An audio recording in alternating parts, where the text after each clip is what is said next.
하나님의 말씀을 봅니다. 베드로후서 1장입니다. 신약성경 베드로후서 1장 3절부터 7절까지 말씀입니다. 신약성경 383면 베드로후서 1장 3절부터 7절, 우리가 동시에 한 목소리로 같이 읽겠습니다. 시작. 그의 신기한 능력으로 생명과 경건에 속한 모든 것을 우리에게 주셨으니 이는 자기의 영광과 덕으로서 우리를 부르신 이를 알므로 말미암음이라. 이로써 그 보배롭고 지극히 큰 약속을 우리에게 주사 이 약속으로 말미암아 너희가 정욕 때문에 세상에서 썩어질 것을 피하여 신성한 성품에 참여하는 자가 되게 하려 하셨느니라. 그러므로 너희가 더욱 힘써 너희 믿음의 덕을, 덕의 지식을, 지식의 절제를, 절제의 인내를, 인내의 경건을, 경건의 형제 우애를, 형제 우애의 사랑을 더하라. 아멘. 간혹 보면은 믿음은 참 좋은데 성질이 개떡 같은 사람이 있습니다. 믿음 좋다고 다 성품이 좋은 것은 아닌 것 같아요. 그래서 오늘 성경이 말씀합니다.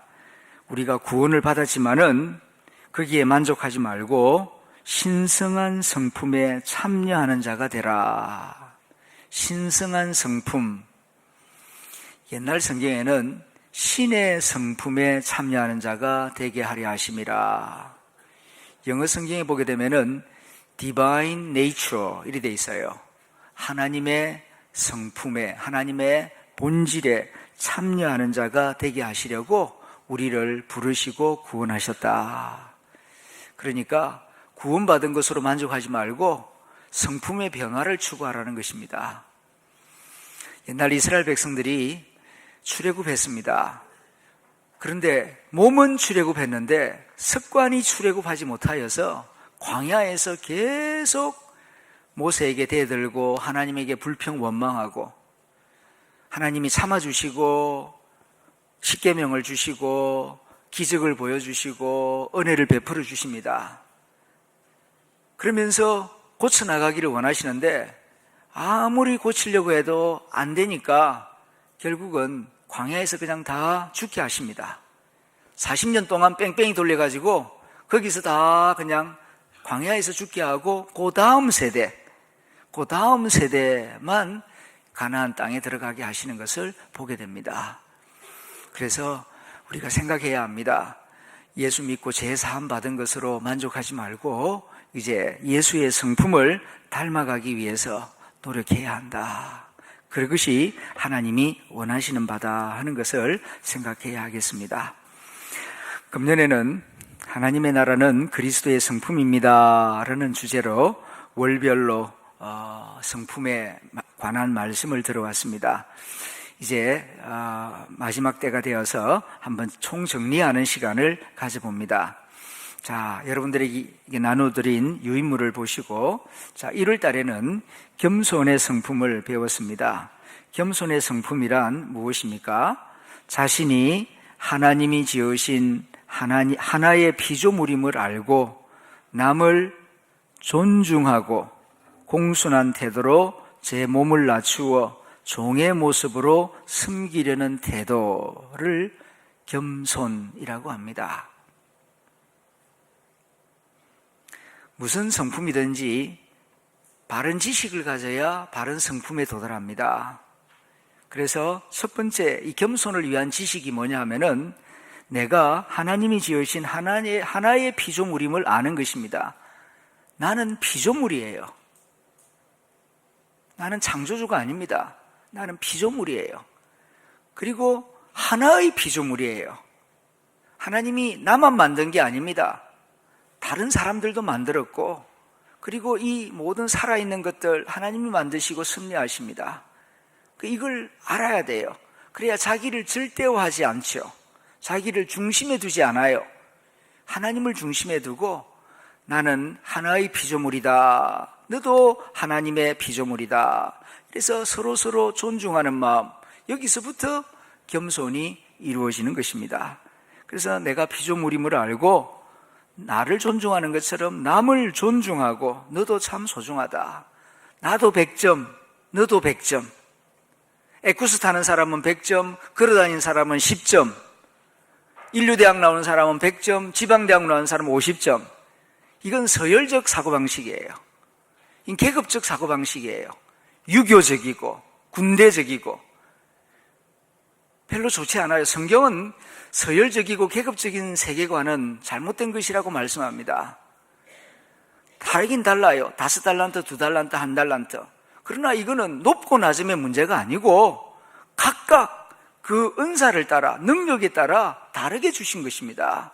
높고 낮음의 문제가 아니에요.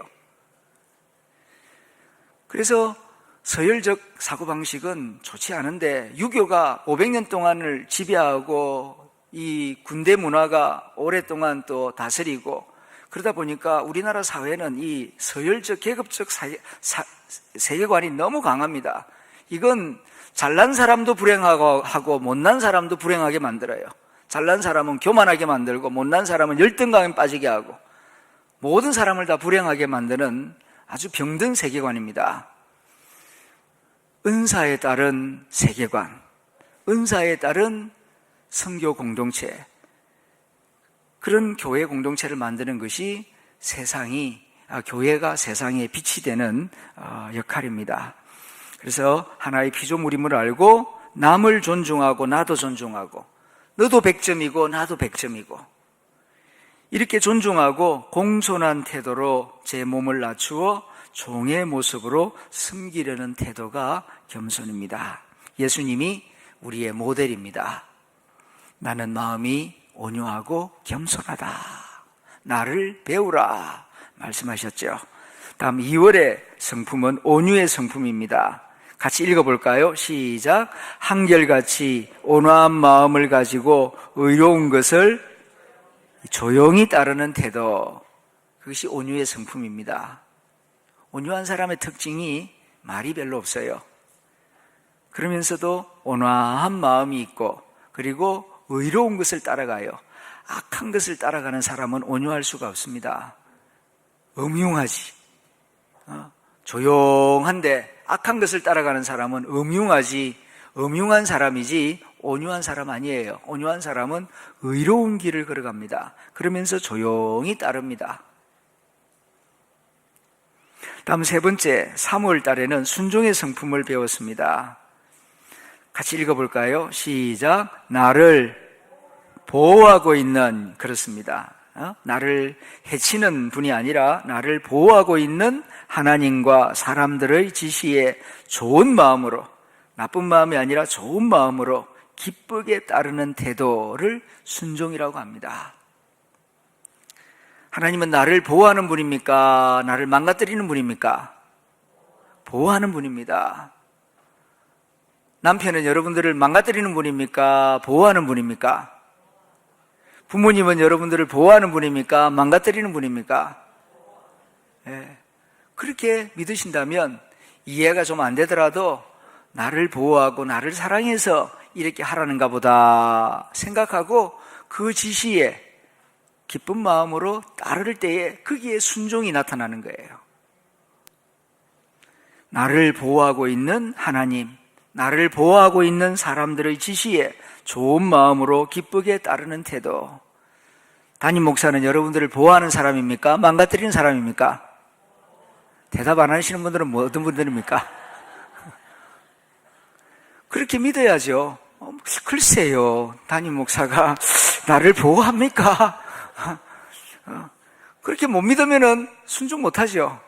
목사님은 나를 사랑하시고 나를 보호하고 또 나를 위하여 기도하고 내 영혼이 잘 된 것 같이 범사가 잘 되기를 원하시는 분이지 내 영혼이 망가지기를 원하는 분은 결코 아니다. 이런 믿음이 있을 때에 좀 이렇게 하십시오. 그러면은 내 마음에 안 들어도 나를 위하여서 또 교회를 위하여서 그렇게 말씀하시는가 보다 하고 따르고 순종하는 사람이 될 것입니다. 보면은 19분은 순종해요. 그런데 한 분 정도는 꼭 보면은 글쎄요 하는 분이 있어요. 뭐 어쩔 수 없죠. 모든 사람들이 다 좋아할 수 있겠습니까? 예수님에게도 가룟 유다가 있었는데 저는 예수님보다 훨씬 못한 사람인데 어떻게 다 100% 지지를 바라겠습니까? 그러나 순종하면 복을 받습니다. 하나님께 순종하면 하나님의 은혜를 받는 것처럼 하나님의 말씀을 믿고 또 나를 보호하고 있는 사람들의 지시에 좋은 마음으로 기쁘게 따를 때에 은혜를 받고 능력을 받고 지혜도 얻을 것입니다. 4월 부활의 달에는, 부활절이 있는 달에는 기쁨의 성품을 배웠습니다. 기쁨의 성품이란 무엇입니까? 하나님의 선하심을 믿으며 어떤 마음을 유지하는 것? 즐거운 마음을 유지하는 것. 그게 기쁨의 성품이에요. 기분이 아니고요.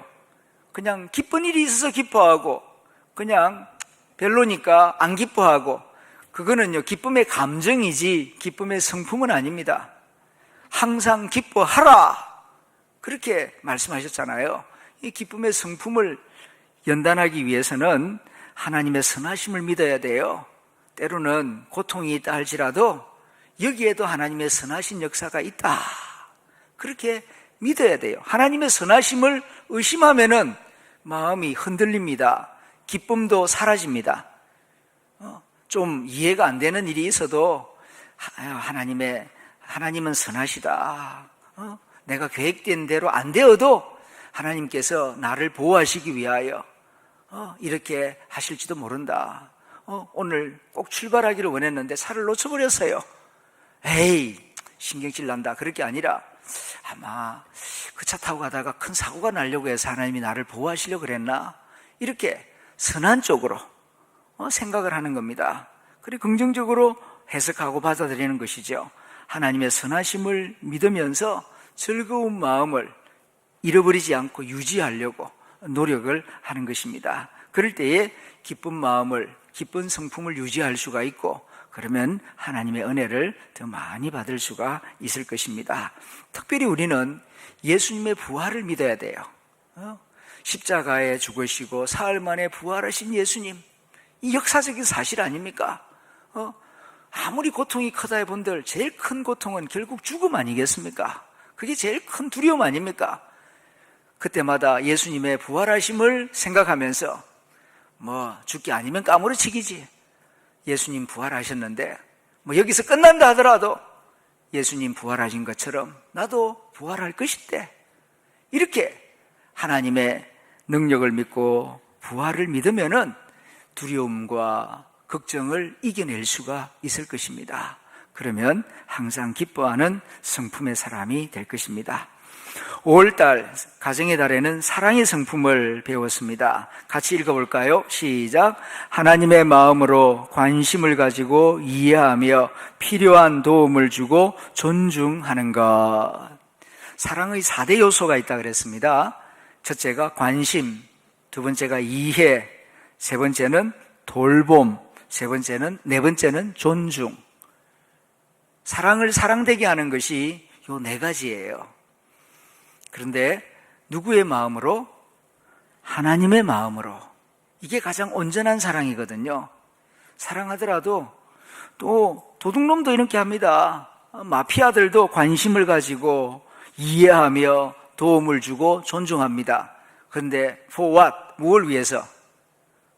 자기의 도둑질을 위해서, 한탕하기 위해서 관심 가지죠. 그리고 지식을 쌓아가죠. 공을 들이죠. 그리고 의심하지 않도록 잘 존중해 주죠. 근데 그 다음이 뭡니까? 결국은 도둑질하려고. 그러니까 사람의 마음으로 하면은 이 이기적인 사랑에서 못 벗어나요. 그래서 앞에 하나님의 마음으로 관심을 가지고 이해하며 필요한 도움을 주고 존중할 때 아가페의 사랑을 할 수가 있을 것입니다. 다음 6월달 호국의 달에는 충성의 성품을 배웠습니다. 같이 읽어볼까요? 시작. 하나님을 신뢰하는 마음으로 주어진 명령과 약속을 끝까지 붙드는 태도. 이것을 충성이라고 합니다. 끝까지 붙드는 태도. 충성이죠. 무엇을? 명령과 약속을 끝까지 붙드는 것입니다. 그런데 충성도 도둑놈들도 자기들끼리 충성합니다. 부하가 충성 안 하고 그러면은 죽여버리죠. 그런데 우리가 말하는 충성은 신앙적인 충성입니다. 그렇기 때문에 하나님을 신뢰하는 마음으로, 국가의 일을 하는 군인들은 국가를 신뢰하죠. 조국은 나를 배신하지 않을 것이다. 그래서 목숨 걸고 충성을 합니다. 그 위험한 적진에 들어가서 위험을 무릅쓰고 끝까지 자기가 죽는 줄 알면서도 명령을 붙들고 끝까지 임무를 하지요. 그게 이제 군인의 충성이죠. 그런데 우리 신앙인의 충성은 그걸 더 초월하는 하나님을 신뢰하는 마음으로, 천지 만물을 창조하신 영원하신 하나님을 신뢰하는 마음으로 주어진 명령과 약속을 끝까지 붙드는 태도가 충성입니다. 맡은 자에게 구할 것은 충성이라. 다음 7월달 여름이 이제 시작되면서 인내의 성품을 배웠습니다. 같이 읽어볼까요? 시작. 하나님을 믿고 좋은 일이 이루어질 때까지 무엇 없이 불평 없이 참고 기다리는 끈기를 인내의 성품이라고 합니다. 기다려야 됩니다. 언제까지요? 좋은 일이 이루어질 때까지. 틀림없이 좋은 일이 이루어질 것이다. 그러려면 하나님을 믿어야 돼요. 그래야 오래 기다릴 수 있습니다. 그리고 기다리되 불평 없이 기다려야 됩니다. 불평하고 원망하면서 기다리면은요, 그건 인내가 아니에요. 그래서 마음속에 좀 안 좋은 생각이 떠오르더라도 그 불평 원망을 잘 다스리면서 불평 없이 끝까지 참고 기다리는 끈기를 인내라고 말합니다. 이걸 이제 요즘 말로는 영어로는 grit, G-R-I-T-T라고 하는데요. 이 grit, patience가 아니고 grit이라고 합니다. 끈기라고 번역되는 말입니다. 성공하는 사람들의 중요한 특징이 IQ가 높은 게 아니고 끈기가 있다는 거예요. 공부하는 아이든 사업하는 사람이든 목회를 하든 이 인내심이 있는 사람이 성공합니다. 그래서 머리가 빠르게 돌아가는 것 못지않게 끈기를 키워주는 훈련이 이 성공하는 인생을 위해서 꼭 필요합니다. 그래서 근데 요즘은 참 끈기가 많이 약한 것 같아요. 옛날에 비해서 머리 회전 속도는 빠른데 이 인내가 참 중요하다. 다음 8월달, 이제 8월달에는 화평의 성품을 배웠는데요. 무엇입니까? 같이 읽어봅니다. 시작. 폭풍우 속에서도 평온하고 주위 사람들을 화목하게 만드는 성품을 화평의 성품이라고 합니다. 먼저 자기가 평온해야 돼요. 화평의 성품을 가진 사람은 우선 자기 마음이 평온해야 합니다. 어떤 가운데에서도, 폭풍우 속에서도. 조용한 가운데 조용한 거는 조용한 게 아니죠. 진짜 평온함은 폭풍우 속에서도 평온할 수 있는 그런 성품을 가져야 합니다. 예수님이 풍랑이는 바다 가운데에서도 고물을 베개 삼고 주무실 수 있는 그 마음, 그게 화평의 마음이에요. 어떻게 그렇게 폭풍이는 바다 가운데에서도 평온하게 주무실 수 있을까요?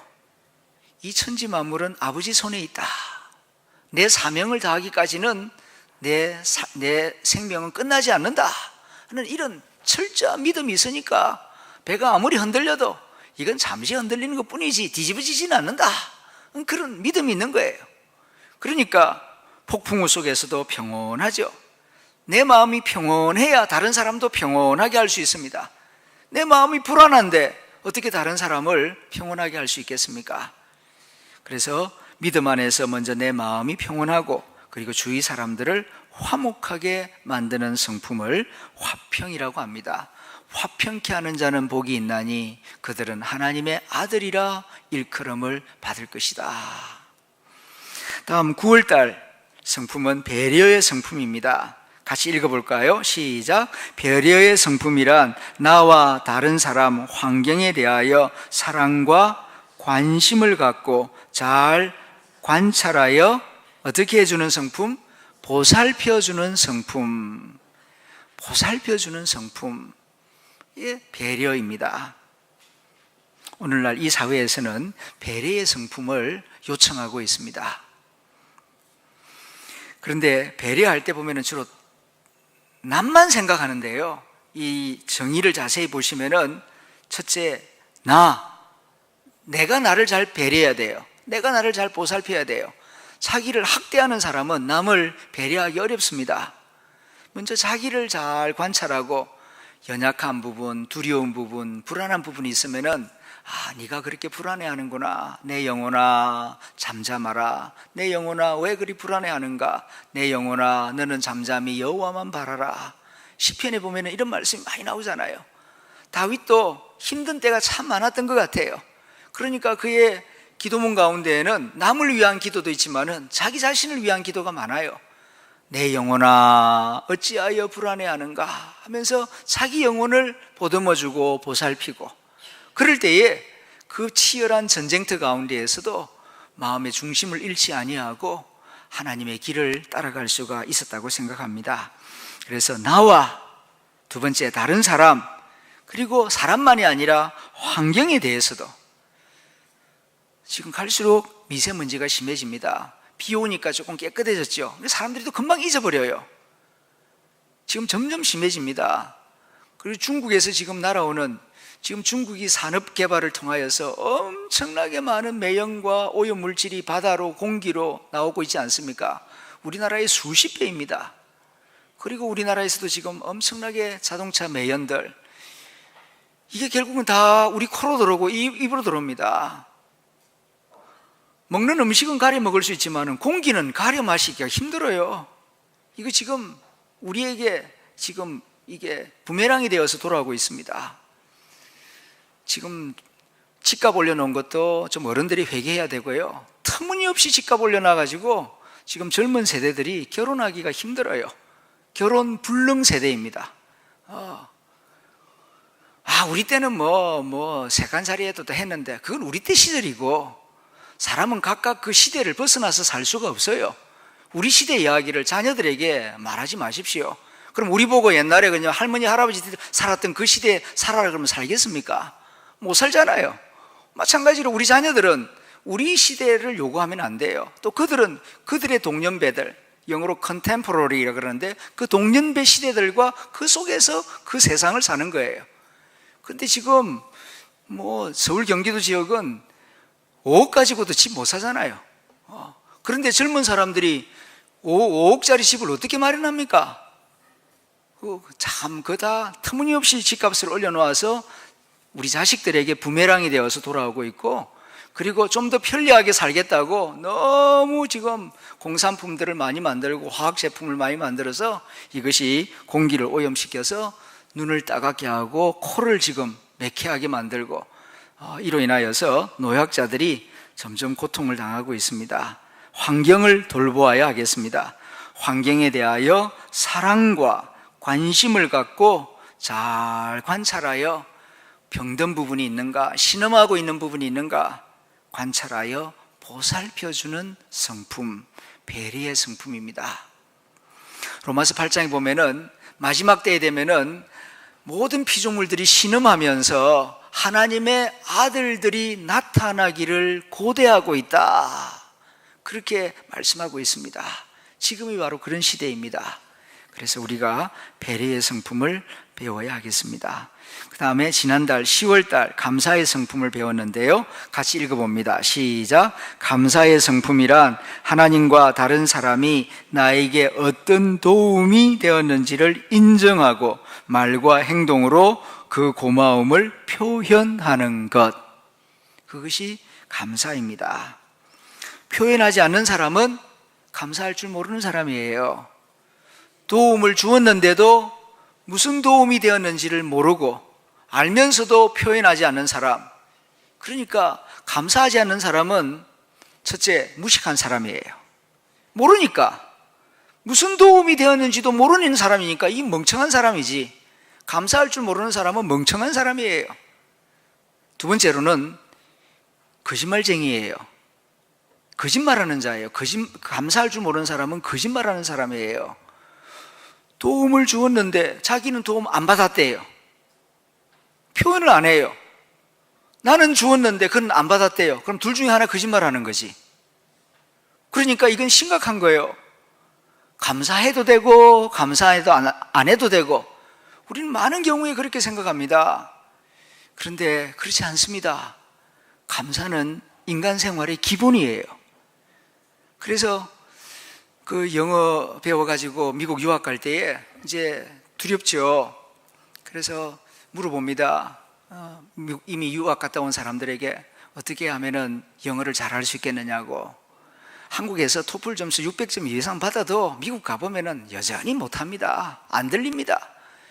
그러니까 그 먼저 생활하신 분이 딱 이 두 마디를 해줘요. 미국 가서 그냥 갈 때 어차피 다 내려놓으시고 딱 두 마디만 열심히 하라고. 그러면 영어 잘하게 된다고. 그게 뭐냐? 첫째, I'm sorry. 좀 미안하고 사람들은 그냥 I'm sorry. 두 번째는 thank you.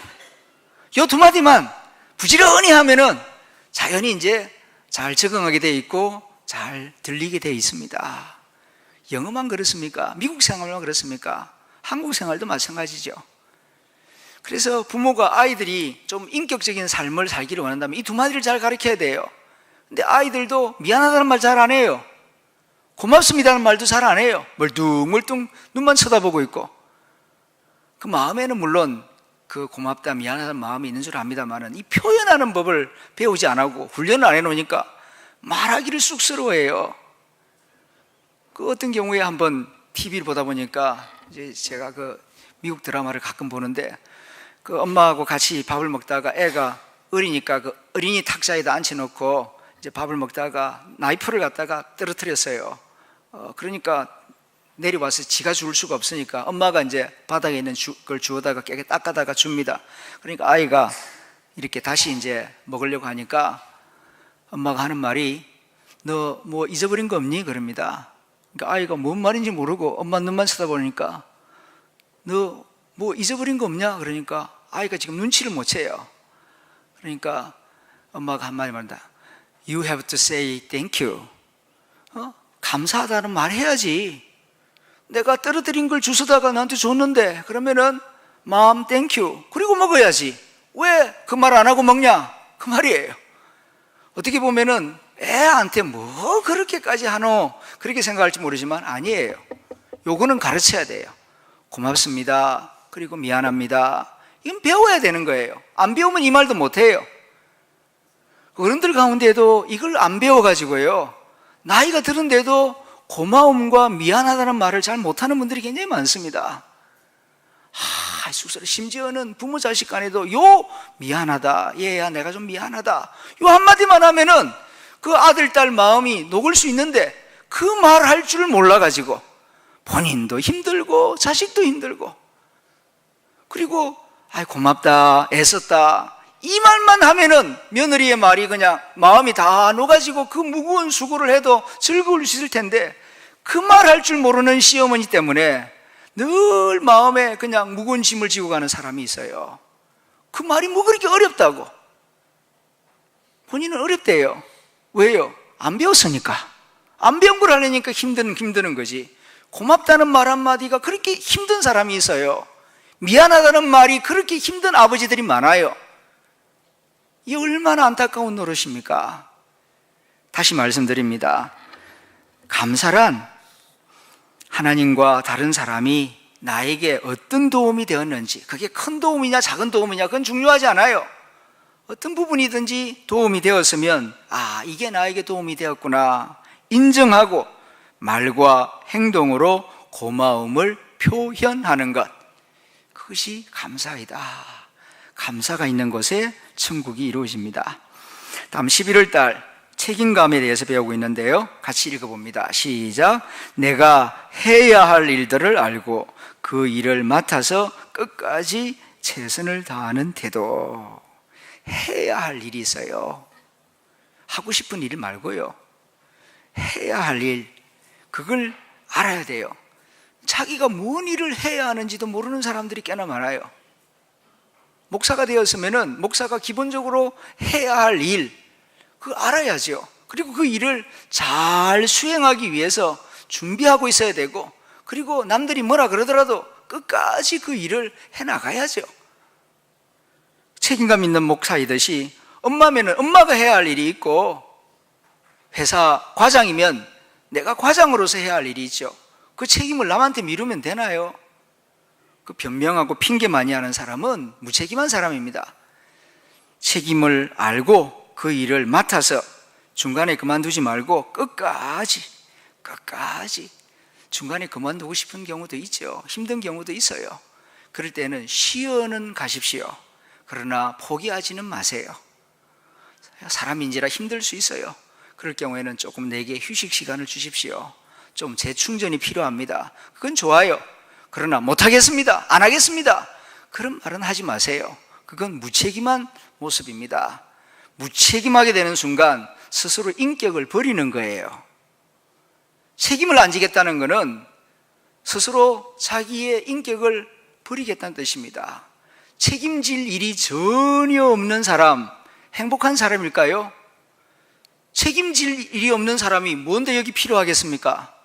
있으나 마나한 사람인데, 그건 자기 존재를 스스로 투명인간으로 만들어버리겠다는 겁니다. 그래 놓고는 뭐 서운하다 뭐하다, 그건 아니죠.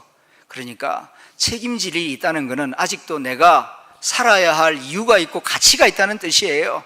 그러니까 책임을 고맙게 생각하세요. 책임질 일을 있다는 것은 고마운 일이다, 이렇게 생각을 하고 그걸 끝까지 잘 감당할 때에 착하고 충성된 종이라 하는 칭찬을 받게 될 것입니다.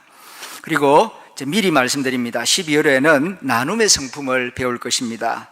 같이 읽어봅니다. 시작. 다른 사람의 행복과 하나님 나라의 구현을 위하여 자발적으로 자신의 물적, 인적, 생명적 요소를 이전하는 행위, 이것을 나눔이라고 합니다. 12월에는 크리스마스가 있는데요, 그래서 나눔의 성품을 배우려고 할 것입니다.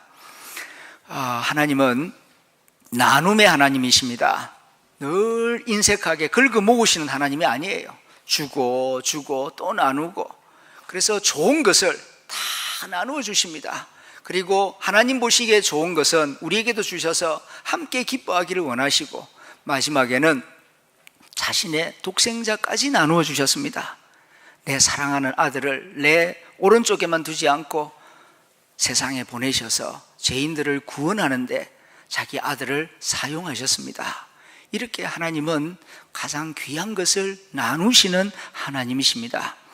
그러므로 우리들도 자꾸 나누어야 돼요. 그래서 이제 기도할 때 여러분, 시간을 아끼게 해주세요, 그렇게 기도하지 마시고 시간을 쓰게 해주세요, 그렇게 기도하시기 바랍니다. 돈을 모으게 해주세요, 그렇게 기도하지 마시고 돈을 쓰게 해주세요, 그렇게 기도하세요. 시간 아낀다고 아껴지지도 않고요. 그 아껴서 어디다 쓰랍니까? 쓰라고 시간을 매일매일 하나님이 주시는데 왜 아낄 생각을 합니까? 중요한 것은 하나님이 오늘이라는 시간을 주셨는데 이 시간을 어디다 쓸 것인가, 그걸 알게 해주세요. 시간 쓸 곳을 알게 해주세요. 가치 있고 보람된 곳을 알았으면 아낌없이 시간을 쓰게 해주세요. 거기 빨리 떠나려고 하지 마세요. 보람되고 의미 있고 가치 있는 그곳을 알았으면 거기 가서 오래 머무세요. 그 빨리 떠나려고, 그거 빨리 떠나가지고 남은 시간 어디다 쓸 겁니까? 시간 쓸 곳을 알았다면 행복한 사람입니다. 돈 쓸 곳을 알았다면 행복한 사람입니다. 계속 모아두면 뭐 할 겁니까? 돈은 쓰라고 있는 것인데 문제는 어디다 쓸 것이냐거든요. 돈 잘못 쓰면은 쓰고 창피당합니다. 진짜 써야 할 곳을 알고 잘 쓰면은요 행복합니다. 그래서 돈은 그름과 같은 것이거든요. 그름을 방구석에다 놔두십시오. 냄새가 납니다. 그러나 흙에다가 뿌리면 식물이 자라는데 잘 사용될 수 있습니다. 돈은 그름과 같은 것입니다. 그러니까 우리가 기도해야 할 것은 돈을 모으게 해주세요, 시간 아껴 쓰게 해주세요, 그건 하나님 뜻이 아닙니다. 하나님이 기뻐하시는 기도는 시간 쓸 곳을 가르쳐 주세요, 돈 쓸 곳을 가르쳐 주세요, 나눌 곳을 가르쳐 주세요. 이렇게 기도할 때에 복된 삶을 살 수가 있을 것입니다. 그래서 물적 요소, 인적 요소, 인적 요소라 하면은 주로 재능 기부를 말하는 것입니다. 생명적 요소, 마지막 떠날 때에는 내 이 장기 기증도 아주 좋은 나눔의 방법이 됩니다. 심태섭 성도님 떠나실 때에 경북 의과대학에 자기의 시신을 기증하고 떠나셨어요. 얼마나 귀한 일입니까? 우리가 이렇게 치료를 잘 받을 수 있는 것은 그런 시신 기증자들이 있어서 연구가 잘 이루어져서 많은 신약이 개발되고 새로운 치료법이 만들어져서 많은 환자들을 치료할 수 있는 것입니다. 이거 가만 놔둬도 그냥 죽으면은 어차피 다 흙으로 돌아갈 건데 의사들의 손에 연구자들의 손에 들려지면은 아주 귀중한 연구 재료가 되는 것입니다. 이 또한 아름다운 나눔의 모습이 될 것입니다. 이렇게 나눔의 성품까지 해서 이제 2018년도 1년 동안 12개의 성품을 이제 배우게 됩니다. 여러분들 잊어버리지 마시고 이걸 잘 기억하고 반복하여 읽으시고 마음의 새김으로 그리스도의 성품을 더 많이 닮아가는 저와 여러분이 될 수 있기를 소원합니다. 기도하겠습니다.